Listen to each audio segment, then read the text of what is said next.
nababwiye imirimo y'umwami Yesu, ariko uyu munsi ndashaka kubabwira noneho imirimo y'umwuka wera. Imana yashimye kuduha umwuka wayo, umwuka w'isumba byose, arazatura muri twebwe, niwe utumenyesha iby'imperuka y'ibihe, niwe utubwira ijambo ry'Imana, niwe uduhishurira byose yumvanye umwami. Umwuka wera ashinzwe kutadusiga, ni uwacu ibihe byose, kandi icyo ashinzwe ni ukurinda umugeni wa Kristo no kumurimbisha, aduha ubudahangarwa imbere y'Imana kandi akanadutinyura. Icya kabiri rero, umwuka wera w'Imana dukorera ahamanya neza n'umwuka wacu yuko turi abana b'Imana. Icya gatatu, umwuka wera dukorera gikomeye, aradusengera. Amasengesho yacu ntabwo yatubeshaho, ariko umwuka wera w'Imana aradusabira. Ikindi umwuka wera dukorera cya kane, nuko aratwigisha. Ni umwigisha w'umuhanga, ni umwigisha mwiza, kandi Yesu yaravuze ngo umwuka wera naza azatwigisha, azenda kubye abiduhe, azatubwira n'ibyenda kubaho. Ikindi cya gatandatu, umwuka wera dukorera niwe udushoboza kwera imbuto. Ziriya mbuto zose muzi zanditse mu Bagalatiya ibice 5 guhera ku murongo wa 22: urukundo, ibyishimo, amahoro, kwihangana, ingeso nziza, kugira neza, gukiranuka, kugwa neza, kwirinda. Ziriya mbuto ntabwo umuntu yazasha kuzera na kamere y'umubiri. Icya karindwi, umwuka wera adukorera afata mpiri ibitekerezwa mu mitima, ibyo abana b'abantu batekereza, akabigomororera Kristo. Ikindi umwuka wera adukorera kindi, Yesu ashimwe cyane, adushoboza, aduha amavuta. Icya cyenda, umwuka wera adukorera aratweza. Umwuka wera rero niwe uzazura abantu bose bapfiriye muri Kristo. Gusenga everyday, gusenga buri munsi. Nusenga uzanesha, nunanigwa gusenga uzaneshwa. Senga. Reka ngusuhuze inshuti ya Gusenga everyday, nizere ko mumeze neza, mu bisanzwe muri kumwe nanje Maniyakiza Edouard. Abari mu Rwanda turabaramukije, tubabwira ngo turabakunda kuri channel ya Gusenga everyday, muri inshuti za kadasohoka. Abari mu Burundi, amahoro amahoro amahoro, turabakunda cyane kandi tuzi ko mudukunda ibiganiro bya Gusenga everyday.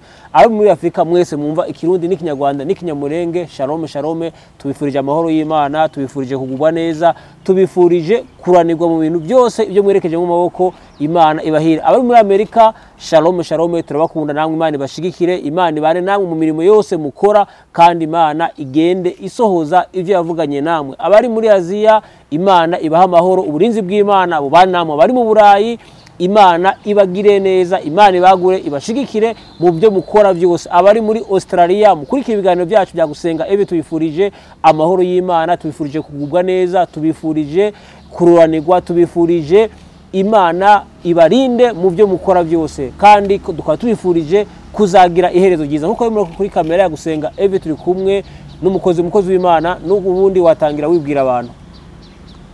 Urakoze cyane kumikaze, turabashimiye. Amazina yanjye nitwa Pasteur Nsabimana Jean Baptiste, nkorera umurimo w'Imana mu itorero rya Rwampara CGM muri paruwasi ya Gatenga. Urakoze cyane umukozi w'Imana, Imana iguhe umugisha, watangira gusenga Imana. Reka dusenge. Imana data mwiza, turi imbere yawe, turagushimira kuko uri umuremyi, natwe tukaba turi biremwa. Ndagushimira kuko uri umucunguzi, tukaba turi abo wacunguje amaraso yawe y'igiciro. Ndagushimira kandi kuko uri umuzabibu w'ukuri, natwe tukaba turi amashami. Ndagushimira kuko uri umwungeri, tukaba turi intama zo mu cyanya cyawe. None rero aka kanya tugiye kuvuga ijambo ryawe, turagusaba kugira ngo ubane natwe. Mwami, ntabarige ahubwo izina ryawe aba ari ryo rihabwa icyubahiro. Senge ijambo ryawe rero tugiye kuganira ribashe kugira umumaro ku baryumva bose baritegeye amatwi. Turasaba kugira ngo Mana, nkuko ijambo ryawe warihaye ububasha, rigira ububasha kuri buri wese uryakira. Ndabigushimiye rero izina ryawe rishyirwe hejuru. Mwami, imbata yawe ndi hano, ndakwizeye kandi ndagushimira ko umbashisha mu izina rya Yesu. Amen. Amen. Ndagira ngo dusome ijambo ry'Imana mu butumwa bwiza bwa Yesu Kristo uko bwanditswe na Yohana, ni igice cya 14 n'umurongo wa 15. Haratubwira ngo, nimunkunda muzitondera amategeko yanjye, nanjye nzasaba Data, nawe azabaha undi mufasha wo kubana namwe ibihe byose. Haleluya. Amen. Haleluya. Amen. Ni iri jambo umwami Yesu yabwiye abigishwa be ubwo yaragiye kujya mu ijuru. Yarababwiye ngo nimunkunda mukitondera amategeko yanjye, nzasaba Data, nawe azabaha undi mufasha wo kubana namwe ibihe byose. Ndashimira Imana ko turi mu gihe cy'umwuka wera. Ubushize ku kiganiro cyabanje nababwiye imirimo y'umwami Yesu, ariko uyu munsi ndashaka kubabwira noneho imirimo y'umwuka wera, kuko umwuka wera afite personalite. Umwuka wera ni Imana imwe mu butatu. Haleluya. Amen. Ndagira ngo rero buri muntu wese yumve iyi mirimo y'umwuka, ariko ntari natangira gusobanura ijambo ry'Imana, ndabanza ndirimbe akaririmbo ibice bikeya cyane, ariko kubera ko nkunda kuririmba mwihanganire kumva iryo jwi ry'iyo ndirimbo. Mwamamaza iri jambo rikwire mu isi yose, umukiza yohereje umufasha kuri twe. Abakristo mwese muhumurizwe nawe, umufasha ariho. Umufasha yaraje, umufasha yaraje, n'umwuka w'Uwiteka uwo twohererejwe, n'isezerano ryiza risohoye kuri twe, umufasha ariho. Ni uduhishurira amabanga y'Imana, ni na utumenyesha iby'imperuka y'isi, ajya tubwira byose ibyo yumvanye umwami, umufasha ariho. Amen. Amen. Ndashaka kubabwira imirimo y'umwuka wera. Haleluya. Amen. Umwuka wera yaraje. Imana yashimye kuduha umwuka wayo, umwuka w'isumba byose, arazatura muri twebwe. Niwe utumenyesha iby'imperuka y'ibihe, niwe utubwira ijambo ry'Imana, niwe uduhishurira byose yumvanye umwami. Imana ishimwe cyane. Amen. Ndagira ngo rero mumenye iri banga. Abantu benshi cyane basa naho nyine batajya babimenya, ariko ndagira ngo mbabwire yuko ibanga dufite mu itorero ryacu ni umwuka wera. Amen. Amen. Umwuka wera ashinzwe kutadusiga, ni uwacu ibihe byose. Isezerano ni iryacu. Petero yaravuze ngo kuko isezerano ari iryanyu n'abana banyu, abazahamagarwa n'umwami Imana mwese, isezerano ni umwuka wera. Mbifurije kuzura umwuka wera, mbifurije kwakira imbaraga impano z'umwuka wera. Imana ishimwe cyane. Amen. Haleluya. Amen. Umwuka wera rero ibintu akora ndagira ngo aba ari byo tuganira. Yesu ashimwe cyane. Amen. Iyo umaze kwakira Yesu akakubera umwami n'umukiza, n'umwuka wera nawe aba akwiriye kuza akaza kugira ngo adufashe. Kandi icyo ashinzwe ni ukurinda umugeni wa Kristo no kumurimbisha, mbese twamugereranya n'amarene. Yesu ashimwe cyane. Amen. Haleluya. Mwuka wera icyambere adukorera, nashatse kuvuga imirimo y'umwuka wera.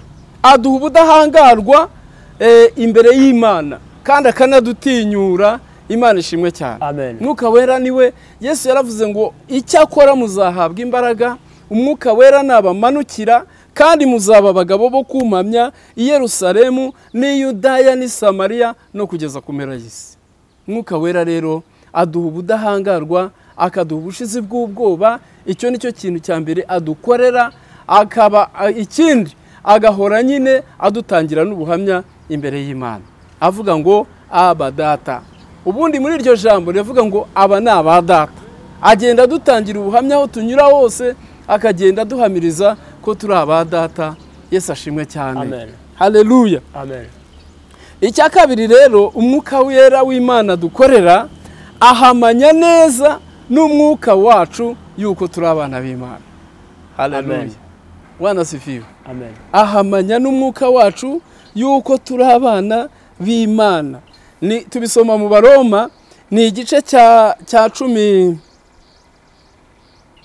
igice cya 8 n'umurongo wa 16, haratubwira ngo umwuka w'Imana ubwe ahamanya n'umwuka wacu yuko turi abana b'Imana. Haleluya. Amen.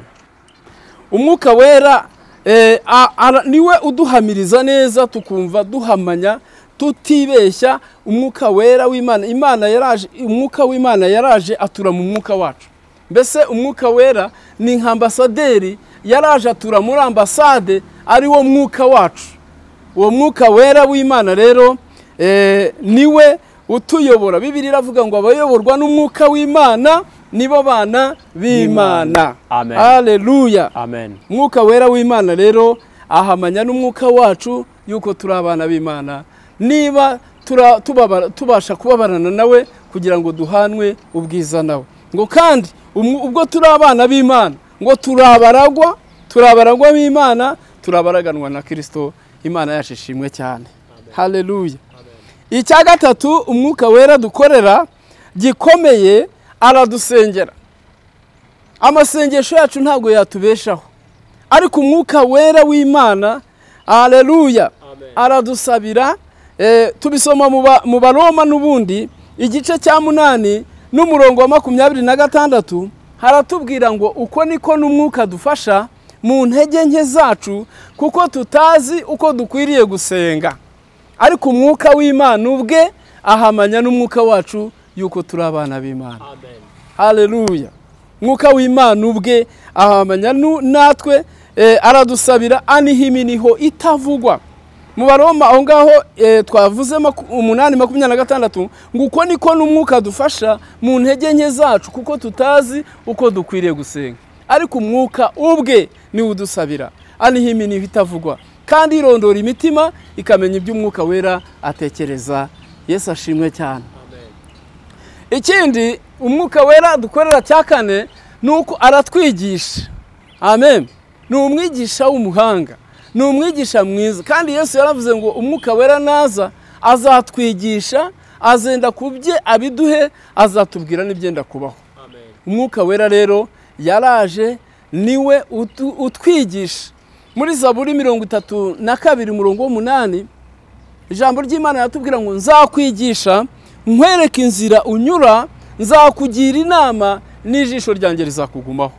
Umwuka wera rero ntabwo afite uburenganzira bwo kudusiga, abana natwe akatwigisha, atwigisha mu bintu byose, atwigisha no mu mirire, atwigisha no mu myambarire, atwigisha mu buryo bwose bushoboka kugira ngo tube abana b'Imana batagira inenge. Yesu ashimwe cyane.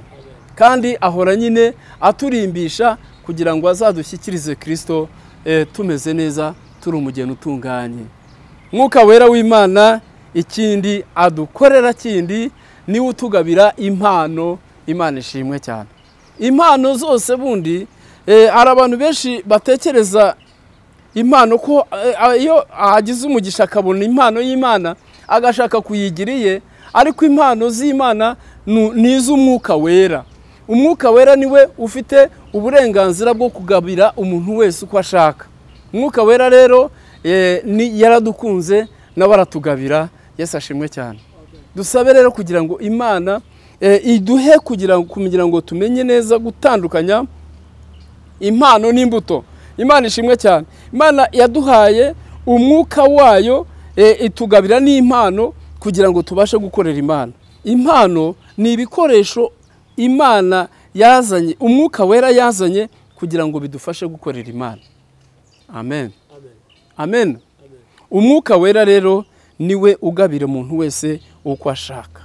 Mu Befeso niho havuga ngo aha bamwe kuba intumwa, abandi kuba abahanuzi, abandi kuba ababwiriza butumwa, abandi kuba bungeri n'abigisha. Agabira umuntu wese ko ashaka. Amen. Umwuka wera rero atugabira impano. Ikindi cya gatandatu umwuka wera dukorera niwe udushoboza, haleluya, kwera imbuto. Ziriya mbuto zose muzi zanditse mu Bagalatiya ibice 5 guhera ku murongo wa 22, urukundo, ibyishimo, amahoro, kwihangana, ingeso nziza, kugira neza, gukiranuka, kugwa neza, kwirinda. Ziriya mbuto ntabwo umuntu yazasha kuzera na kamere y'umubiri, ahubwo ni umwuka wera udufasha kwera ziriya mbuto. Haleluya. Ziriya mbuto njya nkunda kuzigereranya n'amababa. Haleluya. Amababa, impano ni ibaba ry'ibumoso, imbuto ni ibaba ry'iburyo. Haleluya. Nizo zidushoboza kuguruka tukagenda turenga iby'isi, tukagenda mu isi. Haleluya. Dufite amababa, tudafite ibintu bitwanduza. Mu ruhande rumwe turi kumwe n'impano, mu rundi turi kumwe n'imbuto z'umwuka. Ibyo nibyo bikwiriye kuranga umukristo, ni nabyo bidushoboza kunesha iby'isi. Yesu ashimwe. Ko Bibiliya iravuga ngo icyabyawe n'Imana cyose kinesha iby'isi. Yesu ashimwe cyane. Umwuka wera rero twamuhawe kugira ngo nyine atugabire impano kandi adushoboze no kwera imbuto.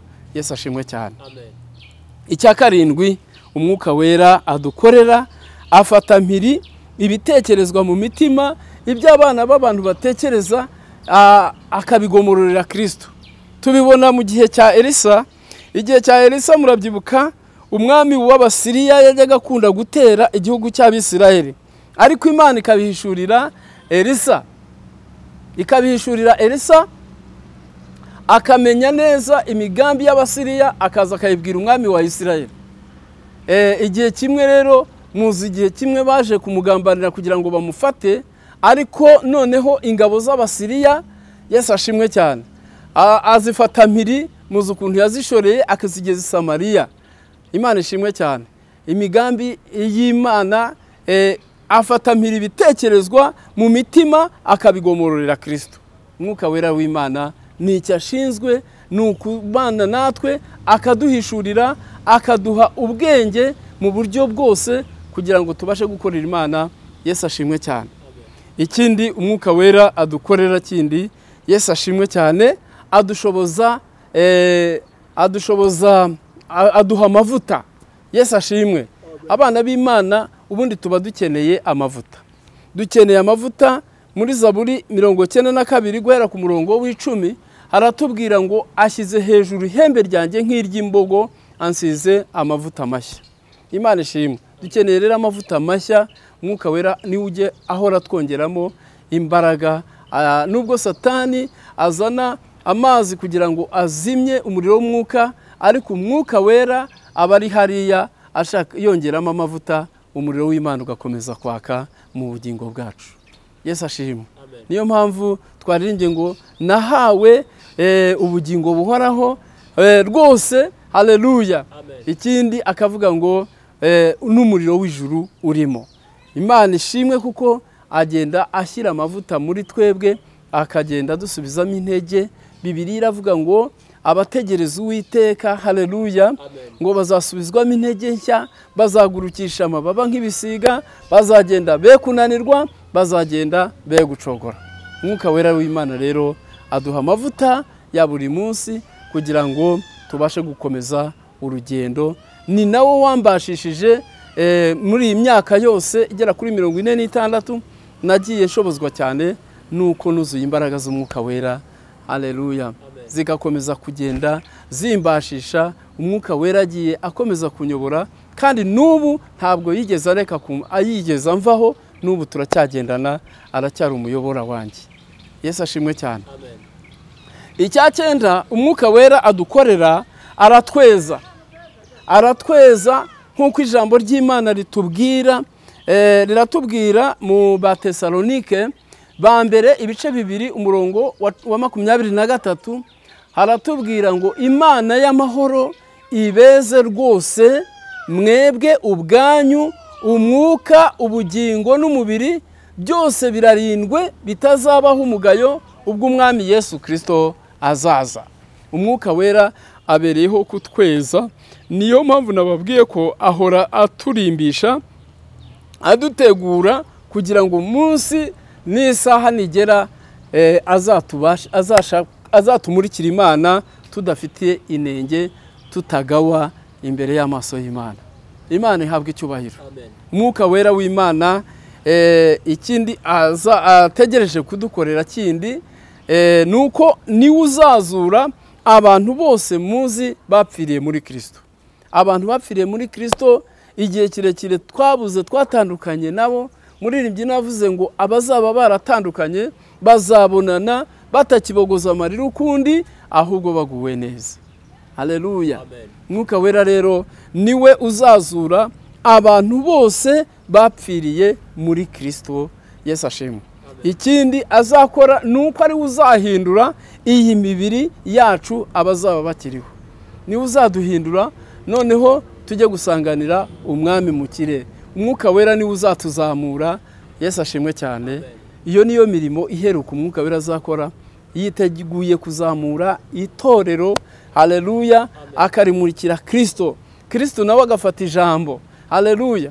Hari igihe Yesu umwuka wera ubwo azamuye itorero tugiye gusanganira umwami mu kirere, umwami Yesu azavuga ijambo natwe atumurikire imbere ya data, avuge ngo abangaba nabavuye mu mibabaro, nabavuye mu miruho, nabavuye ngo Yesu azafata ijambo abwire data wa twese ati nabangaba nakuye mu bise by'amaraso yanjye.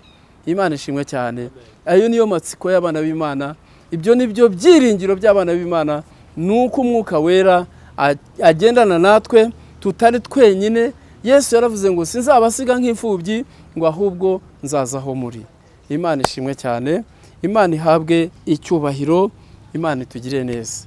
Ndagira ngo rero dusenge Imana, ariko mbifurize kuzura umwuka wera, mbifurize gushaka umwuka kurusha ibindi byose mwashaka, kuko ibindi byose bizarangira, ariko dushake imbaraga z'umwuka wera kugira ngo zidukomeze muri uru rugendo tuzagera iwacu amahoro. Ndagira ngo dusenge Imana, sengere abantu bose bari kunyumva, mwese mugire inyota aho muri, uvuge ngo ni isezerano ryawe, ntabwo ari ibintu rwose bitari ibyawe, ni ibyawe. Umwuka wera ni uwacu, dufite uburenganzira. Petero igihe yigishaga baramubajije ngo bagabo bene data tugire duti, arababwira ngo nimwihane umuntu wese muri mwe abatizwe mu izina rya Yesu, ngo kuko isezerano ari iryacu n'abana bacu abazahamagarwa n'umwami Imana yacu. Ndagira ngo rero twegere Imana, ngusengera Imana, niba ufite inyota yo gushaka umwuka wera, isezerano ni iryawe, uramuhabwa. Tugisenga muri aka kanya, ye gusenga Imana, nawe usenge ubwire umwami Imana iguhe ku mwuka wayo, kuko umwuka wera Imana yarawutanze kandi ku bwinshi. Haleluya. Mana, turagushimiye cyane kubw'ijambo ryawe twumvise. Tugushimiye Mana kuko utadusize nk'imfubyi. Bibiliya iratubwiye ngo nimunkunda muzitondera amategeko yanjye, nanjye nzasaba data nawe azabaha undi mufasha. Turashimira kuko uwo mufasha yaraje. Uyu munsi wa none niwe utwigisha, niwe uduhishurira amabanga y'Imana. Ndasaba kugira ngo buri wese uri kunyumva, mwami Yesu ushyire umwuka wera muri we kugira ngo ature kandi aze amukoresha iby'ubutwari. Ndagushimiye rero umwuka wera waduhaye isezerano. Isezerano ni iryacu n'abana bacu n'abari kure bose abazahamagarwa n'umwami Imana. Ndasaba rero kugira ngo abakozi bawe bose ubuzuze umwuka wera, bashobore kuvuga ibintu byose bayobowe n'umwuka wera. Urakoze mwami, mu izina rya Yesu. Amen. Amen. Tugana ku musozo, wabibutsa ibyo bintu 9 uvuga kimwe kimwe ukavuga 9 utagenda bisobanura ukabibutsa ibintu 9 umwuka wera akora 10. Ibyo bintu navuze nubwo nagendaga nihuta ariko icyambere umwuka wera aduha nubudahangarwa imbere y'Imana akaduha ubushizi bw'amanga imbere y'Imana.